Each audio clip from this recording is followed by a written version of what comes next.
Friends, welcome to Alli'sDarbar. இந்த நாள் இனிய நாளாக அமைய வாழ்த்துக்கள். இன்றைக்கி என்ன ஸ்வீட் பண்ண போகிறேன். இது ரொம்ப ரொம்ப பாரம்பரியமான அந்த காலத்தில் தீபாவளி பலகாரம்னா எல்லார் வீடுகள்லையும் செய்யக்கூடிய அது நாட்டு பலகாரம்னு சொல்லுவாங்கங்க. இது அதிர்ஷ்டம் மாதிரி இதுவும் ஒரு பாரம்பரியமான நாட்டு பலகாரம், ஸ்நாக்ஸு. மனோகலம் ஆர் மனோகரம், ஒவ்வொரு இடத்துல ஒரு மாதிரி கலோக்கியல் வேர்டாக அதை யூஸ் பண்ணுவாங்க. நாங்கள் மனோகலம் இல்லை மனோகரம்னு நாங்கள் சொல்லுவோம். அதுதாங்க இப்போ நான் செய்ய போகிறேன். நான் எங்கள் அப்பாவுக்கு ரொம்ப பிடிக்குங்க இந்த மனோகரம்ன்றது. 1 கிலோ பாசிப்பயிறு, அதாவது பாசிப்பருப்பு, பயிர் இல்லை பாசிப்பருப்பு, 1/4 கிலோ மாவரிசி, பச்சரிசி, இதாங்க இதுக்கு உண்டான இன்க்ரீடியன்ஸ். 1க்கு 1 வெல்லங்க. இப்போ இந்த 1 கிலோ பாசி பருப்போடு இந்த அரிசியும் சேர்த்து மிஷினில் கொடுத்து நல்லா நைஸாக பவுடராக அரைச்சிட்டு நல்லா ஜலிச்சுட்டு எடுத்து வச்சுக்கணுங்க. இந்த பாருங்கள், இப்போ அந்த மாதிரி தான் நான் எடுத்து வச்சுருக்கேன். நான் அரைச்சிட்டு வந்த மாவுலேருந்து, அதாவது நீங்கள் எந்த பாத்திரத்தில் எடுத்துக்கிறீங்களோ மெஷர்மெண்ட்டுக்கு, அந்த பாத்திரத்துக்கு 1க்கு 1. இப்போ இதுக்கு நான் 1க்கு 1 வெல்லம் தண்ணியை ஊற்றி அப்படியே கரையட்டும்னு வச்சுருக்கேங்க. இப்போ இது பாட்டு அப்படியே இருக்கட்டும். மீன்வாயில் ஒரு அரை மூடி தேங்காய்ங்க, இதை நல்லா பல்லாக திருவி 1 டேபிள் ஸ்பூன் நெய் ஊற்றி நல்லா தேங்காயை ஒரு லைட் ப்ரௌனிஷாக வறுத்து எடுத்து வச்சுட்டு, இந்த பாகு பக்குவம் அதிர்ச மாவு பக்குவம் தாங்க, கெட்டி பாகு தான். எடுத்து உருண்டுனா நல்லா உருண்டணும். அந்த மாதிரி பதம் வந்த உடனேயே நம்ம இதெல்லாம் காரா பூந்தி மாதிரி தோசை மாவு பதத்துக்கு இந்த மாவை கரைச்சிக்கிட்டு எண்ணெயில் எல்லாம், இது காரா பூந்திங்கிறதுனால நல்லா கொஞ்சம் கரகரன்னு இருக்க மாதிரி பொரிச்சிக்கணுங்க. இதை பாருங்கங்க, இந்த மாதிரி இந்த பூந்தி கரண்டி இதை நம்ம வச்சுக்கணும். வச்சுக்கிட்டு இந்த மாதிரி ஒரு தண்ணியில் இந்த கரண்டியை அப்படியே போட்டு வச்சுக்கோங்க. நம்ம இந்த பூந்தி கரண்டியை இதில் மாவை ஊற்றும்போது இதில் மாவெல்லாம் எதுவும் அடைச்சிக்காமல் உள்பக்கம் வெளிப்பக்கம்லாம் நல்லா ஓட்டை கரெக்டாக தெரியணுங்க. அப்போ தான் நல்லா முத்து முத்தாக மாவு எண்ணெயில் விழுங்க. இது மாவை கரைச்சிட்டு தண்ணியில் போட்டுட்டு அடுத்த நம்ம இதில் ஊற்ற போகிறதுக்கு முன்னாடி நல்ல ஒரு காட்டன் டவல் ஏதாவது ஒன்று வச்சுக்கிட்டு இது முன்னாடி பின்னாடி இதெல்லாம் ஈரம் இல்லாமல் நல்லா தொடச்சிட்டு அதுக்கப்புறம் இதில் மாவை ஊற்றி நீங்கள் காரா பூந்தி போட்டிங்கன்னா அப்படியே அளந்த மாதிரி சொட்டு சொட்டாக சூப்பராக நல்லா விழுங்க காரா பூந்தி. இதில் நம்ம அப்படியே வச்சுக்கிட்டு அடுத்தடுத்து நம்ம ஊற்றினோன்னா மாவெல்லாம் போய் அந்த ஓட்டையில் அடைச்சிக்கிட்டு மாவும் சரியாக விழாது. அந்த விழுகிற மாவும் பார்த்திங்கன்னா வாலாக ஒட்டிக்கிட்டு விழுங்க. நமக்கு காரா பூந்தி கரெக்டாகவே கிடைக்காது நமக்கு. ஸோ இந்த மாதிரி இதை தண்ணியில் போட்டு வச்சுக்கோங்க. அட்லீஸ்ட் 2 தடவைக்கு ஒரு தடையாவது இதை தண்ணியில் நல்லா கழுவிட்டு இதை தொடச்சி சுத்தம் பண்ணிவிட்டு அடுத்தடுத்து நம்ம காரா பூந்தி ரெடி பண்ணி பொரிச்சு எடுக்கணுங்க. இப்போ இந்த மாவை நல்லா சலிச்சிட்டு இந்த பாருங்கள், நம்ம பூந்தி பக்குவத்துக்கு தான் மாவை கரைச்சி வச்சுருக்கேன். தட் மீன்ஸ் தோசை மாவு பதத்துக்கு. இதில் ஒரு பிஞ்சு உப்பு போட்டிருக்கேன், ஒரே ஒரு பிஞ்சு சோடா, குக்கிங் சோடா போட்டிருக்கேன். கரைச்சிட்டு ஒரு 10 மினிட்ஸ் அப்படியே ரெஸ்ட்டில் விடுங்க, எல்லாம் ஒன்றா மிங்கிள் ஆகிற வரைக்கும். ஊற விடணுன்னெல்லாம் அவசியம் இல்லை, ஜஸ்ட் ஒரு 10 மினிட்ஸ். நம்ம எண்ணெயெல்லாம் இதை கரைச்சிட்டு எண்ணெயை வச்சு எண்ணெய் காயிற நேரம் வரைக்கும் இது இருந்தால் ஊறுனா போதும், அவ்வளோதான். ஊறணுன்றதும் அவசியம் கிடையாது, கொஞ்சம் நல்லா வரும் நமக்கு பொரிக்கிறதுக்கு, அவ்வளோதான், வேறு ஒன்றும் இல்லைங்க. இதை பாருங்கள், இப்போ எண்ணெய் சட்டி வச்சுட்டேன். எண்ணெய் காஞ்சது இந்த மாவுலேருந்து இப்படி தொட்டி இப்படி எண்ணெயில் இப்படி தட்டி பாருங்கள். அப்படி ஜப்பக்குன்னு பொங்கிட்டு வந்துச்சுன்னா தீயை மீடியம் ஃப்ளேமில் வச்சுட்டு அந்த பூந்தி கரண்டியால் அப்படியே பொரித்து எடுக்க வேண்டியதாங்க. காரா பூந்தியை பொரித்து இந்த மாதிரி நல்ல ஒரு தட்டில் எல்லாத்தையும் போட்டுக்கோங்க. அப்புறமா நம்ம பாகு வச்சு சேர்த்துக்கலாம். இதோட பக்குவம் காரா பூந்தி மாதிரி கரகரன்னு எடுக்கணும். ஓகே, இப்போ இந்த மாவுலேருந்து கொஞ்சமாக அதை பாருங்கள், அதை பாருங்கள், அப்படியே நல்லா பொரிஞ்சிக்கிட்டு வருது பாருங்கள் மாவு, அவ்வளோதாங்க. இப்போ இதை நல்லா மாவை நல்லா கலக்கி விட்டுட்டு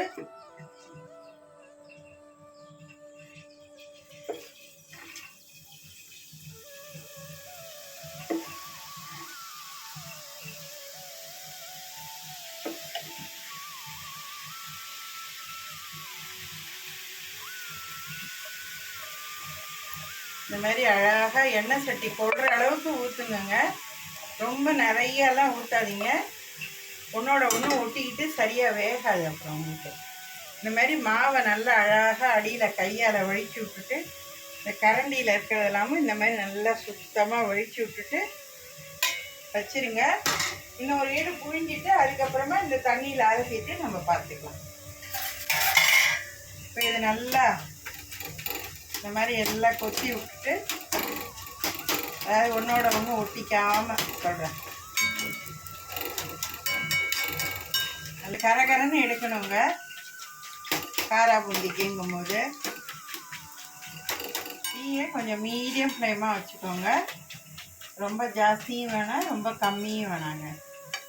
அப்படியே மிதக்க ஆரம்பிச்சிருச்சு பாருங்கள், அவ்வளோதான். இப்போ இதை அப்படியே எடுத்து தட்டை போட்டுங்க. ஒரு பூந்தி எடுத்து நசுனா கருக்குன்னு சத்தமாக இருக்கும் பாருங்க, நல்ல பொறு பொறுன்னு வருது பாருங்கள். இந்த மாதிரி இருக்கணுங்க. இன்னொன்றும் காட்டுறேன் பாருங்கள். பாருங்க, கையால் நசுக்குனது அப்படியே மாவாக போயிடுது பாருங்கள். இந்த மாதிரி நல்லா எடுக்கணுங்க. ஒரு தடையும் ஊற்றுறதுக்கு முன்னே மாவை இந்த மாதிரி நல்லா கரைச்சிக்கோங்க. கரைச்சிக்கிட்டு ஊற்றுங்க. இப்போ பாருங்க, இந்த மாதிரி தண்ணியில் இது பண்ணிட்டோமா, இந்த பாருங்கள், இந்த மாதிரி நல்லா ஒரு டவலை வச்சுட்டு நல்லா உதறிட்டு இந்த பாருங்க நல்லா இப்படி தொடச்சிருங்க, ஈரமெல்லாம் இல்லாமல். உள் பக்கம் வெளி பக்கம்னெல்லாம் நல்லா இந்த மாதிரி காட்டன் துண்டால் நல்லா தொடச்சிட்டு ஈரம் இல்லாமல் இதை பாருங்கள். அதுக்குள்ளேங்க இங்கே பாருங்கள், இந்த மாதிரி இந்த எண்ணெயில் போட்டிருக்க இந்த டஸ்ட் எல்லாத்தையும் எடுத்துருங்க. அது இருந்துச்சுன்னா அப்படியே செவந்து போய் கரையேன்னு ஆகிப்போயிடும். அப்படியே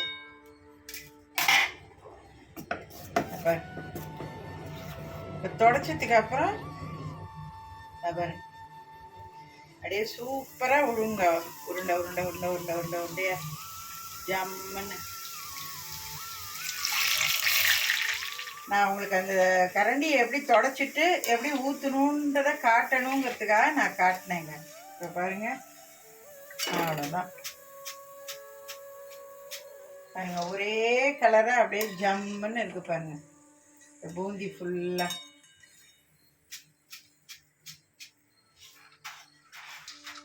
தெரியுதாங்க?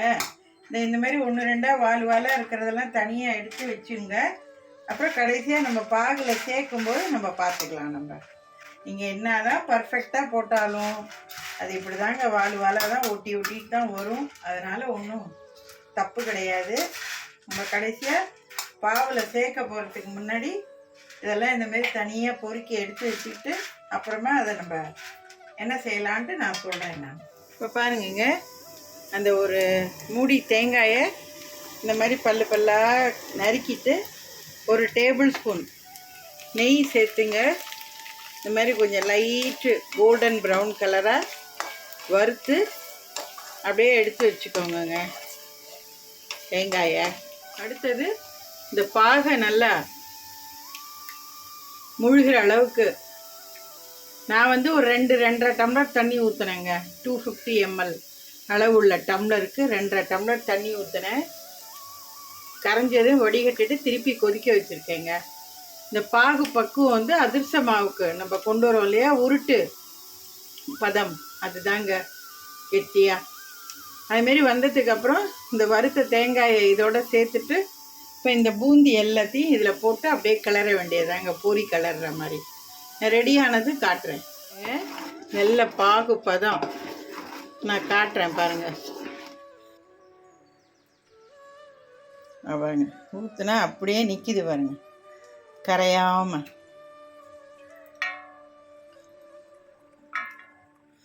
இது ஏன் நம்ம தண்ணியில் ஊற்றி பார்க்குறோம் அப்படின்னா, அப்படியே கொதிக்க கொதிக்க இருக்குங்க பாகு. நீங்கள் பாட்டு இந்த மாதிரிலாம் ஊற்றிலாம் இப்படி கையை தொட்டெல்லாம் நீங்களாம் எடுக்கவே முடியாது. பாகெல்லாம் கையில் ஒட்டிச்சு அப்படியே சதையை பிச்சுக்கிட்டு வந்துடுங்க பாகெல்லாம். அதனால தான் இந்த மாதிரி தண்ணியில் ஊற்றி நம்ம வந்து உருண்டி பார்க்கணும்.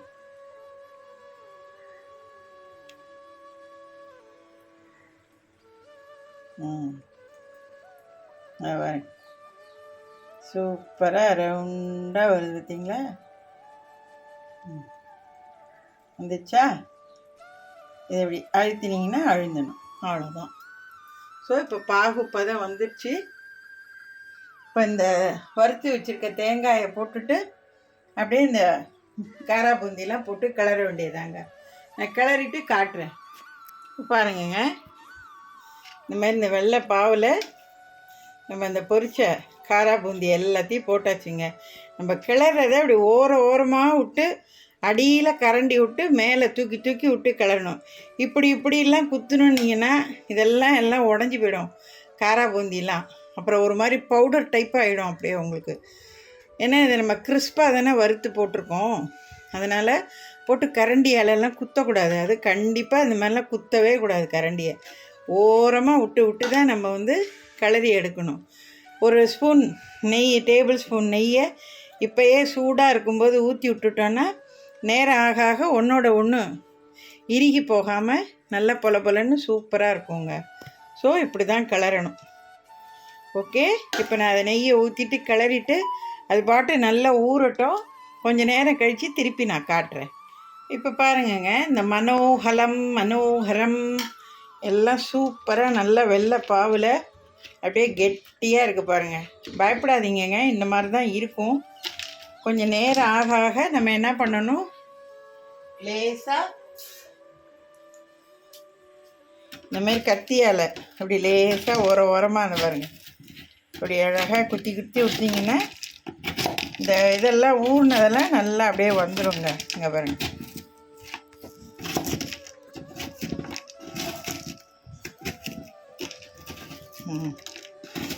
சும்மா அப்படி லேசாக அப்படி இது பண்ணி இப்படி செஞ்சு விடுங்க. அதை பாருங்கள், இந்த வந்துடுச்சு பாருங்கள், அவ்வளோதாங்க.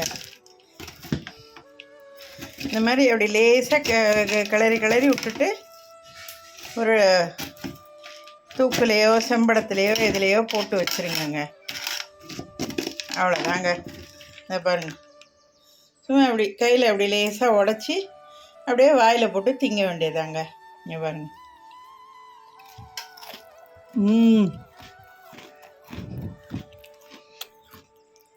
பாருங்க எவ்வளோ கரன்னு இருக்குது பாருங்கள். சாப்பிடும்போது இந்த இடையில இந்த தேங்காய் கடிபடுறது சூப்பராக இருக்குங்க. இதில் இன்னொரு டிப்ஸும் இருக்குங்க. இப்போ இது நல்ல ஸ்வீட்டாக இருக்குது, ஒன்றுக்கு வெல்லம் போட்டதுனால. உங்களுக்கு ஸ்வீட் இன்னும் கொஞ்சம் கம்மியாக வேணும்னு நினச்சிங்கன்னா 1/4 போடுங்க. ஓகே, பட் மெத்தடெல்லாம் நான் காமிச்ச மாதிரி தான். தின்னுக்கிட்டே இருக்கலாம் போல இருக்குங்க. செமையாக இருக்குங்க, நல்லா கரன்னு அன்பிலீவபிள். எனக்கு நானே சர்டிஃபிகேட் கொடுக்க வேண்டியதான்.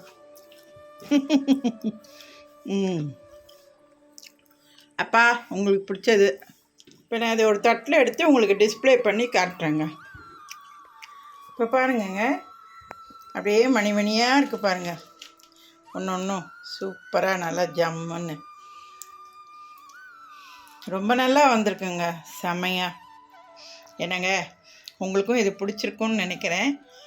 நீங்களும் இதை லைக் பண்ணுவீங்கன்னு நினைக்கிறேன். எல்லாம் ரெடி பண்ணிட்டேங்க.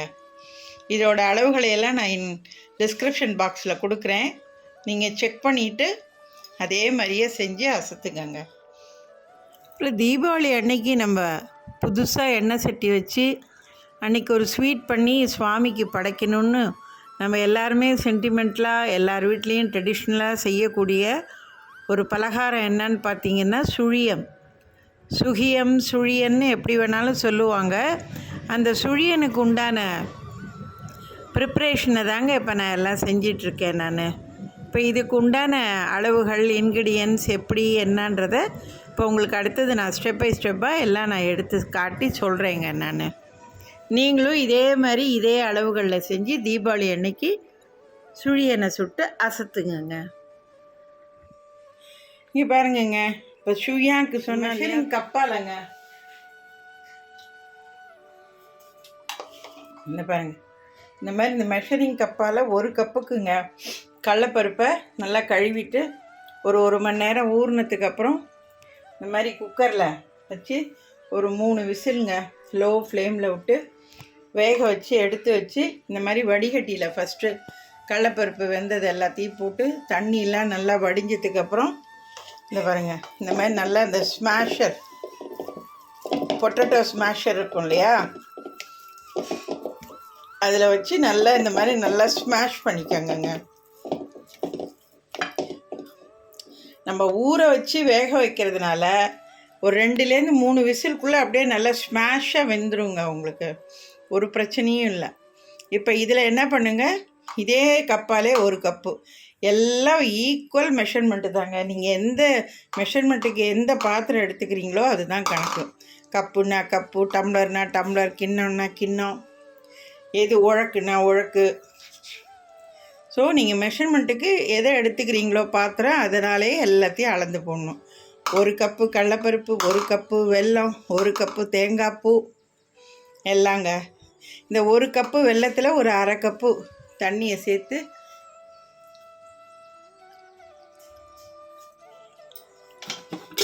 நல்லா வெல்லத்தெல்லாம் கரைஞ்சதுக்கப்புறம் நல்லா வடிகட்டிட்டு இந்த மாதிரி எடுத்து வச்சுருக்கோங்க.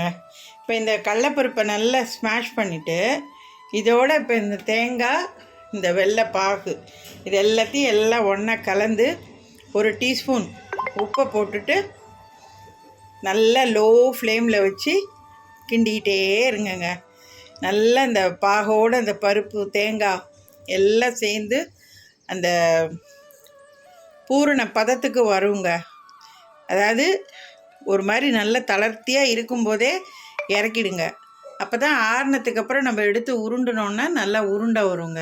நீங்கள் கடைசி வரைக்கும் போட்டு நல்லா கிளறிக்கிட்டே இருந்தீங்கன்னா அப்படியே ஒரு மாதிரி கமர்கட்டு மாதிரி ஆகி போயிடுங்க. அதனால் கொஞ்சம் தளர்த்தியாக இருக்கும்போதே எடுத்துருங்க. இந்த பாருங்கள், ஒன்றும் இல்லை, இப்போ இந்த பருப்பு பக்குவத்தையே நான் காட்டுறேன் பாருங்கள். இங்கே பாருங்கள், பருப்பு நல்லா தளர்த்தியாக இருக்குது பாருங்கள். இங்கே பாருங்கள், இதே தான் சேம். இந்த பருப்பு இப்போ எந்த பதத்துக்கு இருக்கோ இதே பக்குவத்துக்கு பாகு கலந்து இறுகினத்துக்கு அப்புறம் இதே பதத்துக்கு வந்ததும் அப்படியே இறக்கிட்டு ஆறுனதுக்கப்புறம் இந்த மாதிரி எடுத்து நல்லா உருண்டினீங்கன்னா சூப்பராக இருக்குங்க. இப்போ நான் எல்லாம் கலந்துட்டு நான் பக்குவமாக உங்களுக்கு காமிச்சு உருட்டியும் காட்டுறேங்க. ஒரு 2 பூரணத்தை நான் மாவில் போட்டு உங்களுக்கு சுட்டும் காட்டுறேன். ஓகே, இப்போ பாருங்கங்க, எல்லாத்தையும் கலந்துட்டேன். 1 கப்பு கடலப்பருப்பை வேக வச்சு மசிச்சோட 1 கப்பு வெள்ளைப்பாவை கரைச்சி வடிகட்டி சேர்த்து 1 கப்பு தேங்காய் பூவை மிக்சியில் விப்பர் மோடில் கொஞ்சம் விட்டு விட்டு ஒரே ஈவனாக அரைச்சி அதை சேர்த்து 1 டீஸ்பூன் ஏலக்காய் பவுடர் சேர்த்து 1 டீஸ்பூன் உப்பு சேர்த்து எல்லாத்தையும் ஒன்றா ஸ்மாஷ் பண்ணி அடுப்பில் வச்சுட்டாங்க. நல்லா லோ ஃப்ளேமில் வச்சுட்டேன். நீங்கள் போக வர நல்லா இதை சுரண்டி அந்த பூரண பக்குவத்துக்கு கொண்டு வாங்குங்க. நான் ஃபைனலாக அதையும் எப்படின்னு நான் காட்டி உருண்டி காட்டுறேன். பூரணத்தை எந்த அளவுக்கு இருக்கும்பொழுது நீங்கள் இறக்கணும் அப்படிங்கிறதையும் நான் காட்டுறேங்க. நான் இப்போ அது பாட்டு கொதிக்கட்டும். இப்போ பாருங்கங்க, பூரணம் ரெடி பண்ணிட்டேன் பாருங்கள். இங்கே பாருங்கள், எவ்வளோ சூப்பராக ஜம்முன்னு நல்லா உருட்டை வருது பாருங்கள். இப்படி தாங்க இருக்கணும். பாருங்கள், அழுத்தினா நல்லா நசுங்குது பாருங்கள். இப்படி தான் இருக்கணும்.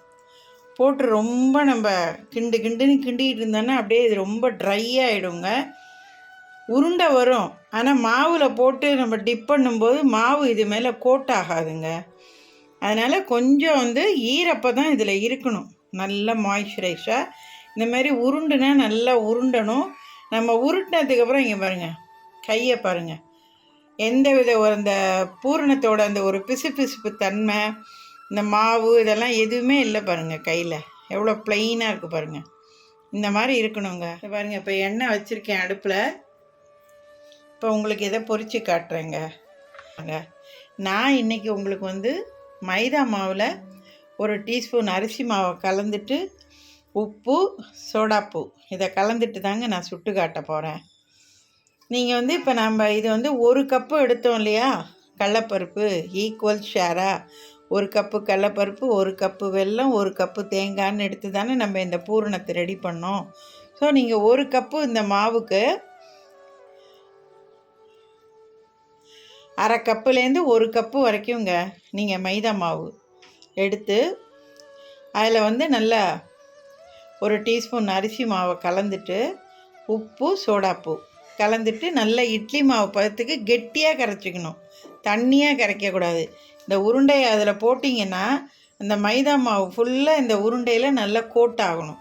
அப்போ தான் நீங்கள் எண்ணெயில் போட்டிங்கன்னா உருண்டை ஃபுல்லாக அந்த மாவு கோட்டாகி உங்களுக்கு எண்ணெயில் பூரணம் பிரியாமல் இருக்கும். மாவு டைல்யூட்டாக இருந்ததுன்னா நீங்கள் இந்த எண்ணெயில் போட்ட உடனேயே இந்த பூரணம் ஃபுல்லாக எண்ணெயில் அப்படியே சூட்டில் பிரிஞ்சு எண்ணெயே வீணாக போயிடுங்க. அதனால் மாவு வந்து கெட்டியாக தான் இருக்கணும். அதுக்கு தான் உங்களுக்கு டக்குன்னு புரியறதுக்காக இட்லி மாவு பதத்தில் இருக்கணும்னு சொல்கிறது. நம்ம இட்லி மாவு கெட்டியாக தானே இருக்கும் நமக்கு. அதனால் இட்லி மாவு பதத்தில் கரைச்சிக்கிட்டு நம்ம இந்த பூரணத்தை டிப் பண்ணி இதில் போடணுங்க. இப்போ நான் அது எப்படின்னு உங்களுக்கு நான் போட்டு காட்டுறேன். நான் போட்டுட்டு உங்களுக்கு டிஸ்பிளே பண்ணி காட்டுறேன். நான் இப்போ நான் உங்களுக்கு சுட்டு காட்டணுங்கிறதுக்காகங்க ஒரு 1/4 கப்பு அளவு தாங்க மைதா மாவு எடுத்துட்டு அதில் கொஞ்சமாக அரிசி மாவு கலந்துட்டு உப்பு, சோடாப்பையும் கலந்துட்டு, நான் இப்போ சோடாப்பு இன்னும் கலக்கலை, பொரிக்க போகிற நேரத்தில் தான் நான் சோடாப்பு கலக்க போகிறேன். இதை பாருங்கள், நல்லா கெட்டியாக கரைச்சி வச்சுருக்கேன் பாருங்கள். நான் இதை காட்டுறேன் பாருங்கள் உங்களுக்கு. இந்த பாருங்கள் எவ்வளோ கெட்டியாக இருக்குது பாருங்கள். இந்த மாதிரி கெட்டியாக இருக்கணுங்க மாவு. அதுக்கு நீங்கள் என்ன பண்ணணும், இதை நல்லா கரைச்சி ஒரு 1/2 ஹவருக்கு மேலே அப்படியே நல்லா ஊற விட்டுருங்க. நல்ல மாவு எல்லாம் ஊறி கோட்டானதுக்கு அப்புறமா இந்த பாருங்கள், இதில் ஒன்று உங்களுக்கு போட்டு காட்டுறேன் பாருங்கள். இங்கே பாருங்கள், இந்த மாதிரி போட்டு இந்த மாவை நல்லா உருண்டி நல்லா மாவு ஃபுல்லாக பூரணம் தெரியாமங்க அதை பாருங்க. இந்த மாதிரி எடுத்துட்டு நல்லா அப்படி கையை வழிச்சிட்டு எண்ணெயில் போடணுங்க. இந்த மாதிரி நல்லா மாவை இது மேலெல்லாம் நல்லா கோட் பண்ணி அப்புறமா எண்ணெயில் போடணுங்க. ஓகே, நான் போடும்போது காட்டுறேன். நான் பாருங்க, இந்த மாதிரி மாவில் நல்லா அப்படி கோட் பண்ணி இப்படி போடுங்க.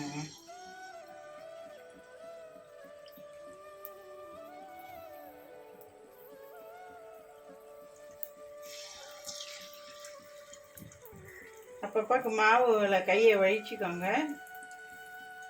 இப்படி ஓரமாக கையையும் வழிச்சிக்கோங்க. இந்த உருண்டையில் உள்ள எக்ஸஸாக உள்ள மாவையும் வழிச்சிக்கோங்க. வழிச்சிக்கிட்டு இந்தமாரி செய்யுங்க. நல்லா சூப்பராக வரும். இது போய் அடியில் அப்படியே டப்பக்குன்னு உட்காந்துருங்க நம்ம போட்டதும்.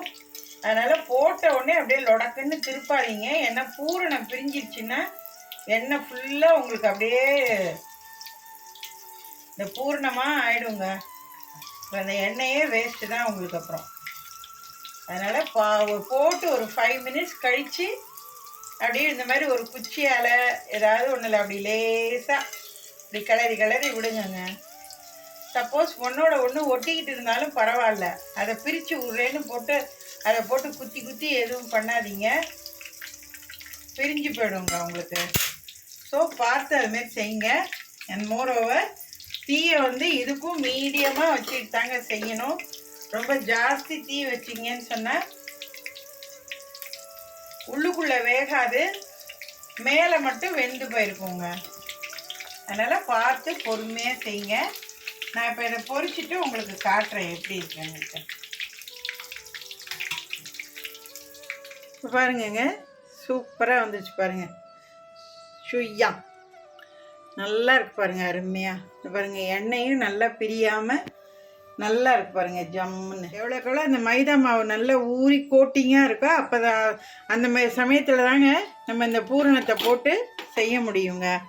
இந்த மாதிரி ஒட்டிட்டு இருந்தாலும் பரவாயில்ல, ஆறுனதுக்கப்புறம் நம்ம பிச்சு விட்டால் தானாக பிச்சு வந்துடுங்க. சூப்பராக இருக்குல்லங்க சுய்யா. ஸோ நீங்களும் இதே மாதிரி இதே அளவுகளில் செஞ்சு சாப்பிட்டு பார்த்து உங்கள் ஃபீட்பேக்கை சேனலில் கமெண்ட்டில் போஸ்ட் பண்ணுங்கங்க. இந்த சுழியானோட இன்க்ரீடியன்ட்ஸ் எல்லாமும் நான் டிஸ்கிரிப்ஷன் பாக்ஸில் கொடுக்குறேன். நீங்கள் அதேமாரி அதை செஞ்சு சாப்பிட்டு பாருங்கங்க. கரெக்டாக வரும், பர்ஃபெக்டாக. பயப்படவே வேண்டாம். என்ஜாய். தீபாவளி அன்னைக்கு இந்த சுழியனை ரெடி பண்ணி செஞ்சு பாருங்கங்க. நான் இப்போ உங்களுக்காக கொஞ்சமாக நான் செஞ்சு காமிச்சேன். நீங்கள் தீபாவளி அன்னைக்கு இதை புதுசாக கூட செய்யலாம். என்னங்க, என்னுடைய தீபாவளி பலகாரங்கள் எல்லாத்தையும் நான் டெய்லி ஒன்று ஒன்று உங்களுக்கு அப்லோட் பண்ணேன். ஸோ இந்த வகையில் இதோடு நான் முடிச்சுக்கிறேங்க என்னுடைய தீபாவளி பலகாரங்கள் எல்லாத்தையுமே. என்னுடைய பலகாரங்கள் எல்லாமே உங்கள் எல்லாருக்கும் பிடிச்சிருக்குன்னு நான் நம்புகிறேன். நான் எங்கள் வீட்டில் தீபாவளி பலகாரமாக ஸ்வீட்டில் ஆரம்பித்து ஸ்வீட்லேயே முடிச்சுட்டேங்க. பாசி பருப்பு உருண்டை, அதிரசம், தேன் குழல், இது பாதுஷா, லட்டு அண்டு சுஹியாம். இதோடு நான் முடிச்சிட்டேங்க எங்களுதை. உங்களுக்கும் இதெல்லாம் பிடிச்சிருக்குன்னு நான் நம்புகிறேன். நீங்களும் உங்கள் வீடுகளில் தீபாவளி அன்னைக்கு நம்மளுடைய பாரம்பரியம், குடும்ப வழக்கம் எப்படி நம்ம எல்லாம் கடைப்பிடிப்போமோ எல்லாத்தையும் நல்லபடியாக கடைப்பிடிச்சி கங்கா ஸ்நானம் பண்ணி பேரன் பேத்திகள், பையன், மருமகள், மருமகன், மருமகள் எல்லாரோடையும், பொண்ணு எல்லாரோடையும் சந்தோஷமாக ஆனந்தமாக சௌக்கியமாக கொண்டாடுங்க. எல்லாருக்கும் என்னுடைய அல்லி தர்பார் சப்ஸ்கிரைபர் அண்ட் வியூவர்ஸ், என் உறவினர்கள், நண்பர்கள் எல்லாருக்கும் என்னுடைய மனம் உளம் நிறைந்த தீபாவளி திருநாள் நல்வாழ்த்துக்கள்ங்க. எல்லார் வீட்லேயும் தீப ஒளி மிளிரட்டும். எல்லார் மனங்களிலும் உள்ளங்களிலும் மகிழ்ச்சியும் சந்தோஷமும் பூ மத்தாப்பு போல சிரித்து மலரட்டும். வாழ்க வளமுடன்.